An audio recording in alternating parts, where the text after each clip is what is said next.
Good evening. Good evening, colleagues, guests, friends of the Griffith Asia Institute and the Queensland Art Gallery and Gallery of Modern Art. Now, before we begin, I acknowledge the traditional custodians on the lands on which we gather this evening, the Turrbal and the Yagara peoples. I pay my respect to elders past, present, and emerging.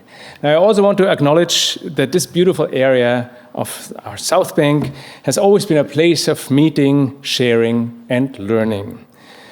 Now, this year, as many of you know, marks the 20th anniversary of the lecture series Perspectives Asia.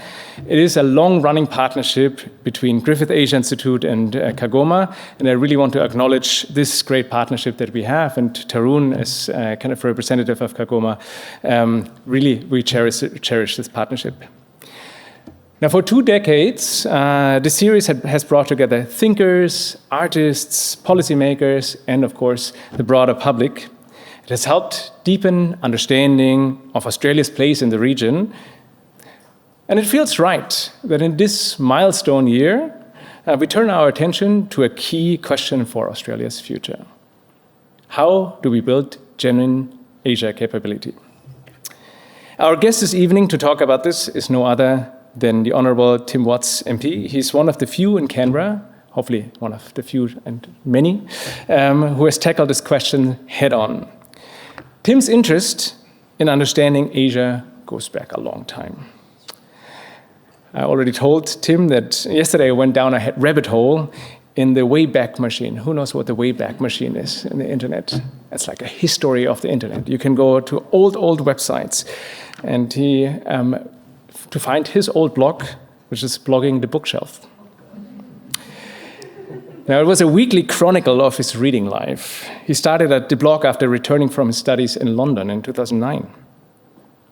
He took the challenge of reading almost a book, I think a week, pretty much, and posting witty, brutally honest reviews. Each came with a 3-point verdict: buy, borrow, or toss. I wonder whether you still remember Dragon's Tail, The Lucky Country After the China Bloom by Andrew Charlton? Borrow. Engagement, Australia faces the Asia-Pacific by Paul Keating. Buy, borrow, or toss? Borrow. Confessions of a Failed Finance Minister by Peter Walsh? Buy. Now, he also authored 2 books, 2 Futures with Claire O'Neill and The Golden Country, a reflection of Australia's changing identity. Buy, definitely. Now, he dog-eared the bottoms of pages to mark interesting aspects. Now, I wonder whether you still do that today, whether you still read paper or Kindle. Now, I think in a broader aspect, this kind of habit reveals something about a person. I think a curiosity about the world sustained by routine and reflection. Now, as a federal member of Gellibrand and parliamentary secretary for foreign affairs, Tim recently launched a parliamentary inquiry into building Australia's Asia capability. He's asking, how can we equip our institutions, schools, and workplaces to engage confidently and meaningfully with the societies that will shape our century? He has argued that Asia capability is not a niche skill set. It is a sovereign one, essential to our prosperity and our security. While he now serves the diverse electorate of Gellibrand in Victoria, Tim Watts grew up in Toowoomba. So here's another Queenslander who expands our horizons. And his family roots go back to the start of our state's self-governance. His ancestor, John Watts, was a member of the first Queensland Parliament in 1859. So tonight, as we reflect on what it means to build Asia capability in Australia, not just through policy, but through culture, education, and everyday curiosity, it is my great pleasure and our great pleasure to welcome someone who has thought deeply and personally about what connects Australia to the region. Please join me in welcoming the Honorary Tim Watts MP.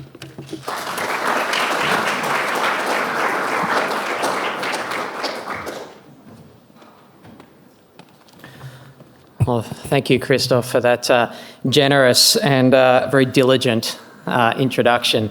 I have to say, most politicians start getting very nervous when people mention the Wayback Machine and deep dive internet research, but I am somewhat relieved that all you could find on me was a obnoxiously pretentious literary blog. Let me begin tonight by acknowledging the traditional custodians of the land, the Turrbal and the Yagara peoples, and pay my respects to elders past and present, and extend those respects to any Aboriginal and Torres Strait Islander peoples here today. As we meet here in the Gallery of Modern Art, during the exhibition of Archie Moore's extraordinary Kith and Kim, we can all together reflect on 60,000 years of Indigenous history, culture, and knowledge that we are all the beneficiaries of. Archie Moore's genealogical chart, hand-drawn in chalk across expansive walls of this place, is a striking visualisation of the tens of thousands of years of Indigenous knowledge embedded across 2,400 generations. First Nations peoples were this land's first diplomats and first traders. Indeed, it's well known now that long before a word of English was spoken on Australian soil, Indonesian traders from Makassar came to Arnhem Land in northern Australia in search of trepang, sea cucumber. Now, it wasn't just sea cucumber that was being traded in these exchanges. Language was also traded between the Yolngu and Makassar traders. And as a result, the Yolngu language group today incorporates a series of Malay Indonesian loanwords that are still in use today. Anyone who saw Annabelle Crabb's remarkable new documentary on Australian democracy this week, did anyone see the launch? Yeah. You'll have seen a moment where they go up to Arnhem Land, up to Gove, and Australian Electoral Commission officials are talking with a Yolngu elder who says, these elections are a bit of a song and dance. Yolngu law never changes, but Balanda law changes with every election. Now, Balanda is a loan word. It's an Indonesian word, and it is what Indonesians, or Makassars, called the Dutch colonisers of the land. So when the British colonists arrived in Australia some time later, Indigenous Australians, the Yolngu people, saw them through the eyes of Indonesians, of Makassar traders. And as a result, we still see the use of words like Balanda to this day. Although when I told the Foreign Minister Penny Wong about this story, I thought it was a very impressive anecdote to tell at the state lunch for the Indonesian president recently. She made the point that she was not a Balanda. So Australia's engagement with Asia has a long and complex history indeed. So congratulations to Griffith Asia Institute and the Queensland Art Gallery's Australian Centre of Asia-Pacific Art for hosting this lecture and for 20 years of Perspectives Asia. Over the past 2 decades, you have brought together community leaders, artists, diplomats and academics to shape the public debate on Australia's relationship with our region. And I should say that I saw the direct influence of Griffith University in action yesterday when I joined Griffith alumni and Australia's ambassador to Indonesia, Rod Brazier, for the state lunch for Indonesia's President Prabowo Subianto at Kirribilli. It was impressive watching Rod put his fluent Bahasa Indonesia and his Griffith Asia Studies degree to use in service of Australia's national interest on a watershed day for Australia-Indonesia relations. So I thank Griffith University for the work that you've done in building Australia's Asia capability over many decades. Let me also acknowledge Professor Christoph Nirapulwang, the Griffith Asia Institute Director, Mr. Tarun Nagesh, the Curatorial Manager of Asian and Pacific Art at Queensland Art Gallery and Gallery of Modern Art, and a personal thanks for showing me Kith and Kim before today's event. It was an extraordinary experience. So on this 20th anniversary of the Perspectives Asia seminar series, I want to reflect on the history of the way that we have conceptualised Australia's Asia capability challenge in the past and how it has shaped our security and prosperity in the region today. The world today looks very different than it did when this lecture series was established in 2005. Our region has seen enormous change since Makassar traders first arrived in Northern Australia. But the pace of this change has never been so fast as it is today. We are navigating the most complex strategic environment since the end of World War II. Major powers are changing how they engage and assert themselves, and geostrategic competition in our region is intensifying. China is central to solving global challenges, from climate change and the energy transition to global health and trade. But we're also realistic about China's objectives in changing the regional balance of power as it continues to assert its strategic influence and project its power further into our region. The United States' presence in our region remains critical to the Indo-Pacific strategic stability. Its presence reinforces the ability of all its countries to make choices in their own sovereign interests. At the same time, we know that the Trump administration envisages a very different role for the United States in the world. The nations of Southeast Asia are navigating their own paths in the face of these changing dynamics. Now, in parallel to this intensifying geopolitical competition, climate change is challenging regional resilience, causing extreme weather events, threatening food and water supplies, and regional stability. And in a region where the median age is under 30, demographic change is reshaping public expectations of the societies and economies of our neighbours. Artificial intelligence and rapid technological innovation threaten to further disrupt economies and societies. Our region is complex, consequential, and it is dynamic. It is rapidly changing. Now, in the face of these waves of change that are reshaping our region, the Albanese Government is intent on deploying all of the sources of our national power, all of the tools of statecraft to help shape the region that we want, to build a region that's peaceful, prosperous and secure, where no country dominates and no country is dominated.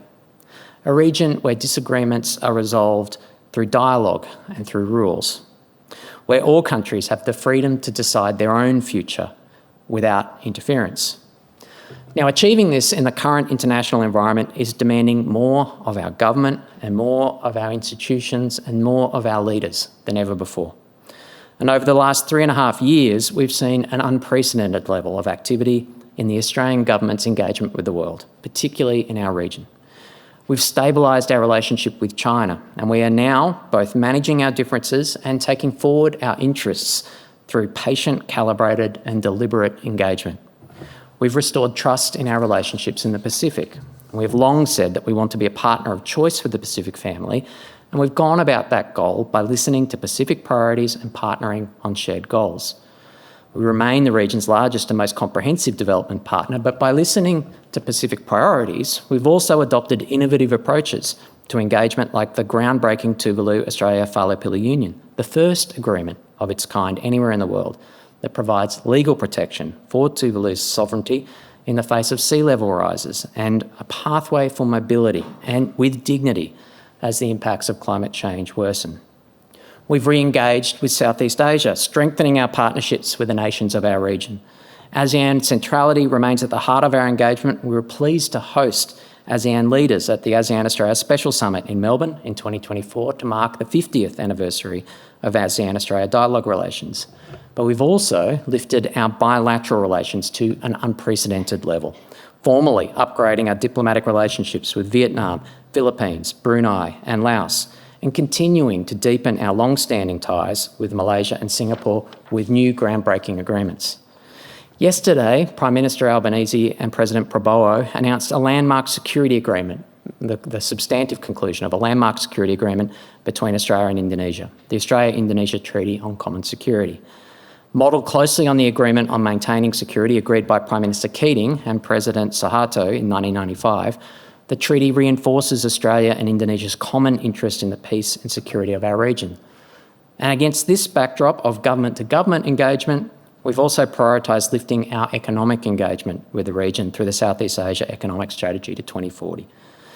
Finally, we've been lifting our engagement in the Indian Ocean region, including through the creation of my role as the Prime Minister's Special Envoy for Indian Ocean Affairs. The Indian Ocean matters to Australia. It's home to the world's fastest growing large economies, and around half of Australia's seabound exports leave from our Indian Ocean ports. The shipping lanes of the Indian Ocean are vital to Australia and the world economy, and it's bustling with more than a third of the world's bulk cargo traffic and 2/3 of global oil shipments.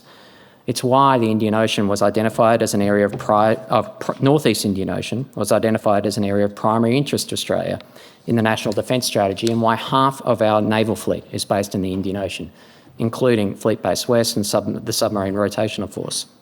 And that's why we've been strengthening our relationships in the Indian Ocean by expanding our diplomatic footprint to increase our trade, investment and development ties. We've been working with the countries of the Indian Ocean to strengthen regional resilience in the face of shared challenges through new models of engagement, including by the gifting of a Guardian-class patrol boat to the Maldives, a first for the region. We've been pleased in this context to be able to lift our relationship with India to an unprecedented level, rapidly accelerating our trade and investment relationship through our India Economic Roadmap and signing groundbreaking defence cooperation agreements. Now, that's a long list, and I can tell you it's just a few of the highlights of our foreign policy agenda. You can take it from someone on the inside, we've been really busy. And I'd argue successful too. However, this level of activity and this level of success hides what I think is now an uncomfortable truth. While we're doing more than ever before in the region as a government, our successes today are leveraging investments in the Asia capability of individuals and institutions that were made decades ago. And while we have been leveraging all the tools of statecraft to build our foreign policy goals in the region, back home, the institutions that build the Asia capabilities of our nation have been in a decades-long decline. Now, in some ways, there's nothing new in this ironic dynamic. Preparing Australia to grapple with the impending changes in our region has been a preoccupation of our national debate since Federation. And the public debate surrounding Australia's first diplomatic mission to Asia, nearly a century ago, and the fallout from it, is characteristic of the way this discussion has unfolded in the decades since. Led by Deputy Prime Minister, Attorney General and Minister for External Affairs, J.G. Latham, the 1934 mission visited the Netherlands, East Indies, now Indonesia, Makassar being the first stop, French Indochina, now Vietnam, Singapore, China and Japan. And in his report to Parliament after his travels, Latham declared that, quote, "The continent of Australia is actually in the geographical area often described as the East. The risks attendant upon any disturbance of peace or actual outbreak of war in that region are of the greatest moment to our people. Our trade relations with Eastern countries are the most important to our welfare." It's familiar stuff to us here in 2025. But as historian Boris Jedvan says, this mission was Australia's first serious attempt to develop a coherent policy towards Asia. It marked a significant broadening of Australia's foreign and trade policy. And Latham concluded that, quote, "The maintenance of friendly relations between Australia and our neighbours should be the major objective of Australian foreign policy." So even in 1934, J.G. Latham saw what remains true today, that our security, that our prosperity relies on events in our own region. Now, in 1933, ahead of this first Asia visit, J.G. Latham wrote to Sir Stanley Bruce, former Prime Minister and then Australia's High Commissioner to the United Kingdom. Latham lamented in this correspondence that Australia did not have its own ability to engage with the region and spoke of the embarrassment of having to rely on the United Kingdom to be effective beyond our borders. Latham realised that Australia had to stand on its own 2 feet when engaging with Asia and couldn't rely on the United Kingdom or their translators when it came to engaging with our neighbours. He said, quote, "We are very embarrassed owing to ignorance whether the visit would be acceptable to countries concerned and whether the Foreign Office would assist through British ambassadors, consuls and interpreters. Consuls here are embarrassed through hearing nothing from us or from their own countries, and the press is full of embarrassing speculations."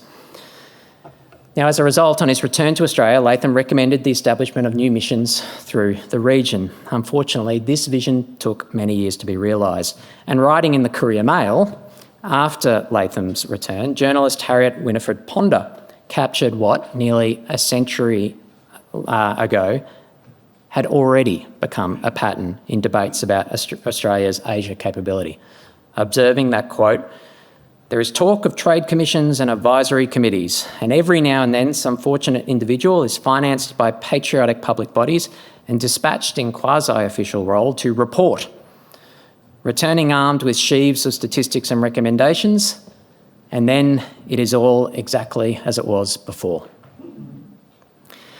Ponder went on to call for Australia to develop its own Asia capability in a way that would become all too familiar over the coming century.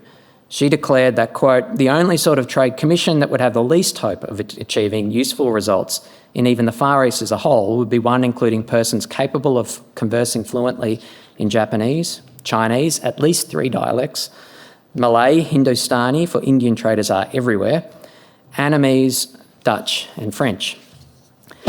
Now, since Latham's 1934 visit to Asia, we've seen a series of reports calling for Australia to build its Asia capability, soon followed by Ponder-esque laments about the lack of action in response.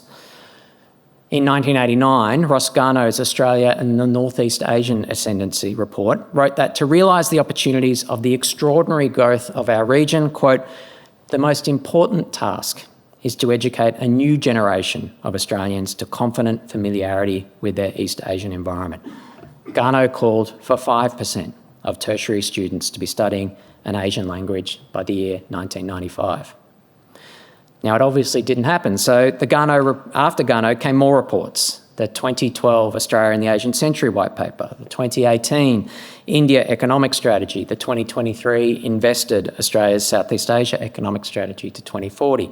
All of these reports made similar recommendations. Increase Australia's Asia capability at home in order for us to be effective in the region. Now, in stark contrast to Garnaut's call for 5% of tertiary students to be studying an Asian language by 1994, just 0.71% of domestic Australian tertiary students studied an Asian language in 2024. Since the release of the Australia in the Asian Century White Paper, the number of Australian high school students studying a priority Asian language has fallen by nearly 30%.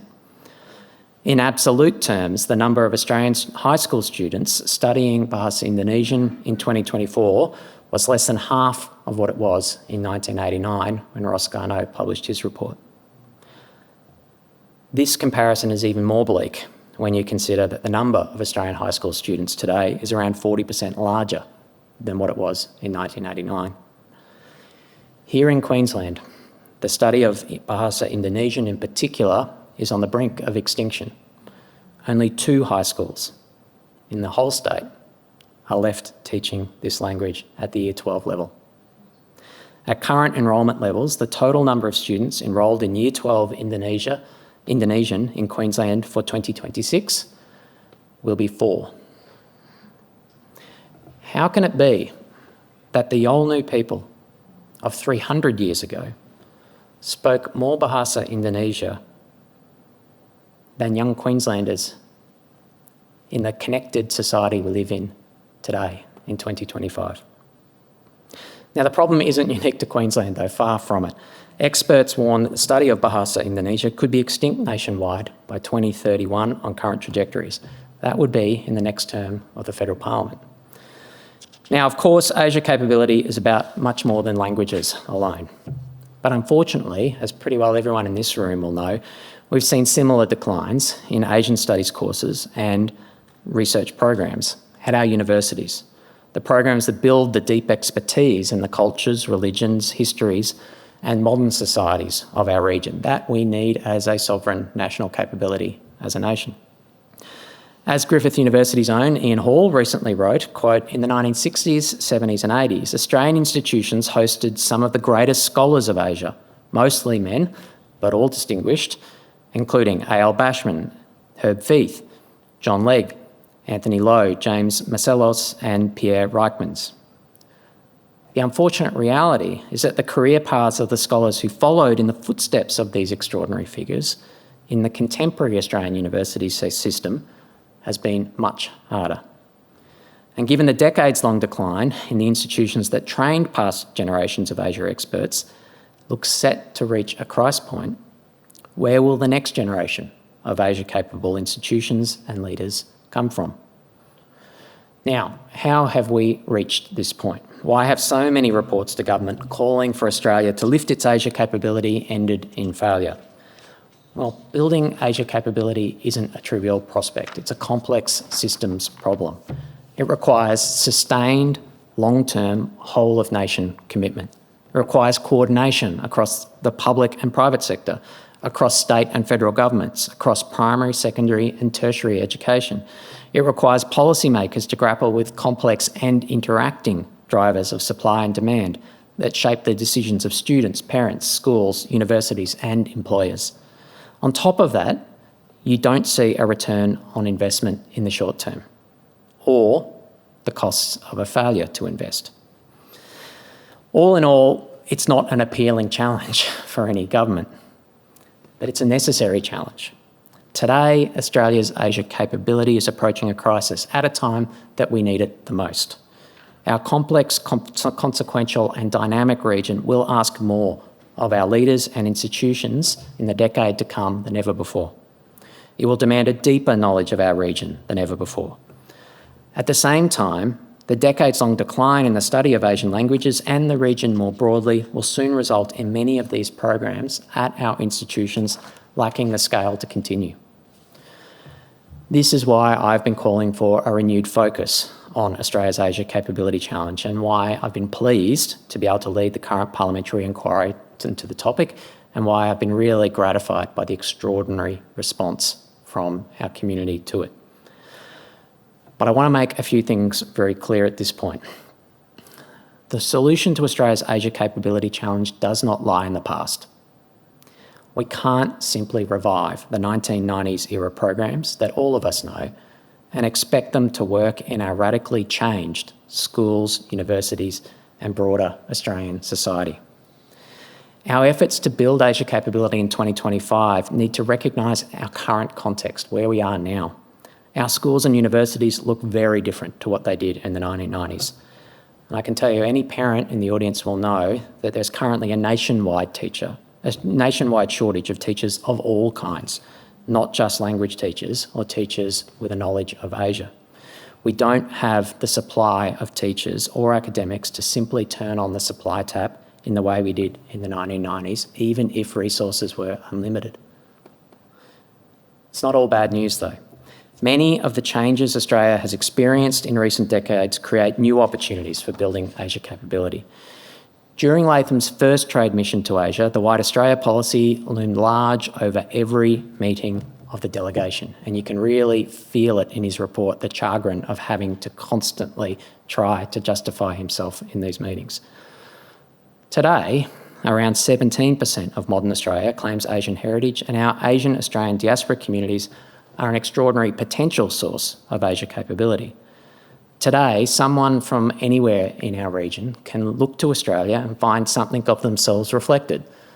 And we as Australians can look within our own communities and find a point of connection, a point of understanding with someone from anywhere in our region. It's no small thing that our Foreign Minister was born in Southeast Asia and speaks Bahasa Melayu, nor that in our most recent election, Australians elected MPs with heritage from China, Laos, Singapore, Vietnam, India, Sri Lanka and Malaysia, among others. Indeed, the number of Australian MPs who claim Asian heritage has more than tripled in my time in Parliament alone to today's figure of 16. However, while we have come a long way in increasing the representation of Asian Australians in positions of leadership, Asian Australians need support in building Asia capability too. Ask any Asian Australian family and they will quickly tell you how hard it is to maintain fluency in Asian languages down the generations. It takes real commitments of time, effort and resources. I can tell you, I know this from first-hand experience. It's a mistake to take the language skills of Asian Australians for granted.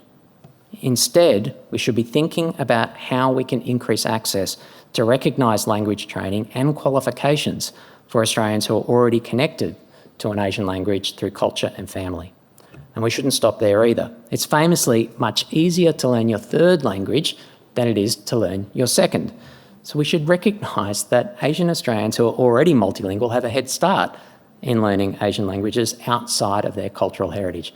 And I can tell you from my own experiences in my own electorate that anyone who's had to learn Hindi finds learning Bahasa Indonesia to be a much easier experience. Similarly, while many Asian Australians possess valuable cultural, religious and historical knowledge of our region, this implicit knowledge can still be greatly enhanced by access to structured, formal study of the region. Now, the last thing that's changed during Australia's decades-long Asia capability journey is our time horizon. For the bulk of Australia's Asia capability journey, the call to action from advocates has been that we must act because Australia's future security and prosperity will be determined in Asia. Well, in 2025, that future is now. Today, Asia capability is a vital sovereign capability that underpins every dimension of our tradecraft. It's not something that we need to build for the future, it's something we need to draw upon today as we seek to preserve Australia's security and prosperity in the region that we share. We can recognise that building Asia capability takes time, that it's a complex policy challenge and that there are no silver bullet solutions.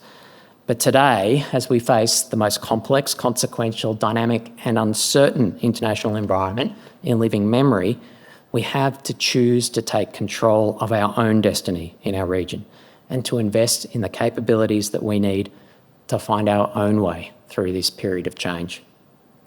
For that reason, I want to thank everyone who's in the room here today. I thank everyone who's contributed to building our Asia capability in the preceding decades. I thank everyone who's made a submission to the parliamentary inquiry and we've been overwhelmed by the response. Your contributions are invaluable and will support us in developing recommendations to try and reverse the approaching Asia capability crisis. And I want to thank the Griffith Asia Institute for your work to actively inform the public debate and to better connect Australia with our region.